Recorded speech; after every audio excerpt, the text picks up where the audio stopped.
여러분 안녕하세요. 건강뉴스의 한쌤입니다. 오늘 제가 말씀드릴 주제는 무심코 먹었던 이것, 통풍 유발자입니다. 여러분, 통풍이라는 질병에 대해 많이 알고 계시죠? 과거엔 기족병이라 불리며 기름진 음식과 과음으로 인해 상류층에서 많이 걸렸다고 하는데요. 하지만 현대사회의 풍족한 음식 문화로 인해 지금은 누구나 걸릴 수 있는 흔한 질병이 되었다고 합니다. 실제로 최근 조사에 따르면 한국의 통풍 유병률이 매년 꾸준히 증가세를 보이고 있다고 하는데요. 이것은 나이에 관계없이 젊은 20대부터 발병률이 높아지고 있다고 합니다. 우리가 이 통풍을 가볍게 여기선 안 되는 이유는 통풍은 고혈압이나 당뇨병 등 심각한 만성질환을 알리는 일종의 경고등이기 때문입니다. 그래서 오늘은 건강한 분들에겐 예방을 위해서도 중요하지만 특히 현재 통풍을 겪고 있는 분들에게 더 많이 적용된다고 하니 참고하시면 도움이 되실 것 같습니다. 그러면 통풍을 유발하는 그 음식들이 무엇인지 지금 저와 함께 확인해 보시죠.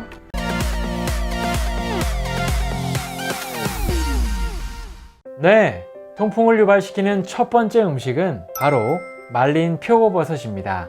말린 표고버섯은 쫄깃한 식감은 물론 다양한 효능들로 인해 많은 분들이 즐겨 먹는 건강식품 중 하나인데요. 하지만 통풍 환자에게 말린 표고버섯이 안 좋은 이유는 말린 표고버섯에 함유된 퓨린 성분이 다량으로 함유하고 있어 통풍을 더 악화시킬 수 있기 때문입니다. 실제로 말린 표고버섯의 퓨린 함유량은 100g당 380mg으로 생 표고버섯보다 훨씬 더 많은 퓨린 성분을 갖고 있다고 하는데요. 특히 말린 표고버섯으로 우려낸 육수는 물론 반찬 역시 가급적 섭취하지 않도록 주의해야 한다고 합니다. 건강한 분들에겐 귀족버섯이라 불릴 정도로 건강에 좋은 효능을 보이지만 통풍 환자에게는 안 좋은 영향을 준다고 하니 참고하시면 도움이 되실 것 같습니다. 두 번째는 맥주입니다. 아마 통풍에 안 좋은 음식 하면 가장 먼저 떠오르는 것이 맥주가 아닐까 싶은데요. 특히 맥주가 통풍 환자에게 안 좋은 이유는 직접적인 원인으로 알려진 퓨린 함유량이 압도적으로 높기 때문입니다. 실제로 맥주에 함유된 퓨린 성분은 말린 표고버섯의 7배, 정어리에는 무려 14배나 들어있다고 하는데요. 그만큼 통풍을 악화시킬 수 있기 때문에 통풍이 있다면 아무리 마시고 싶어도 마셔서는 안 된다고 합니다. 하지만 통풍 우려로 인해 맥주를 대신해 소주나 다른 종류의 술로 과음하는 경우가 있다고 하는데요. 많은 전문가들은 모든 종류의 술에 들어있는 알코올 성분 자체가 혈중 요산을 증가시킬 수 있기 때문에 통풍이 있다면 과도한 알코올 섭취를 피해야 한다고 강조하고 있습니다. 무엇보다 건강한 사람도 과도한 음주는 만성질환의 위험을 높일 수 있다고 하는데요.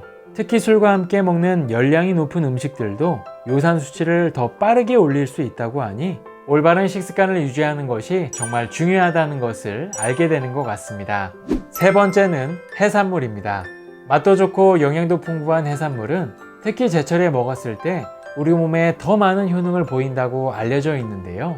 하지만 통풍 환자에게 해산물이 안 좋은 이유는 해산물 속에 함유된 다량의 퓨린 성분이 염증을 유발해 증상을 더 악화시킬 수 있기 때문입니다. 특히 해산물 중에서도 정어리나 새우 그리고 조개류 섭취를 자제하는 것이 중요하다고 하는데요. 이뿐만 아니라 말린 새우나 말린 멸치 역시 높은 퓨린 성분을 갖고 있기 때문에 주의해야 한다고 합니다. 또한 육수를 우려낼 때 사용하는 다시마 역시 100g당 680mg으로 다시마가 사용된 음식의 국물 역시 많은 양을 섭취하지 않는 것이 좋다고 하는데요. 반면에 김과 미역과 같은 해조류와 감자 역시 알칼리성 식품으로 요산의 배출을 돕고 하루 2리터의 물 역시 소변량을 증가시켜 요산을 배출하는 데 도움을 준다고 합니다. 무엇보다 과식과 과음을 하지 않는 것이 중요하다고 하니 참고하시면 도움이 되실 것 같습니다.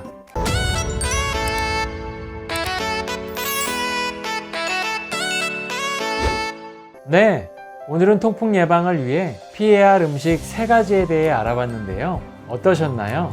저는 최근 연구 결과들을 보면서 과식과 과음을 피하고 체중을 조절하면서 요산 배출에 도움을 주는 음식들을 꾸준히 섭취하는 것이 정말 중요하다는 것을 알게 된 것 같습니다. 시청자 여러분, 통풍은 그 무엇보다 식습관과 깊은 연관이 있는 질병이라고 합니다. 그렇기 때문에 올바른 식습관을 계속해서 유지하는 것은 정말 중요하다고 합니다. 그러니 바쁘시더라도 좋은 음식과 함께 즐거운 생각하시면서 항상 행복한 삶을 이어나가시길 바라겠습니다. 오늘의 내용이 도움이 되셨다면 좋아요와 구독하기 부탁드립니다. 감사합니다.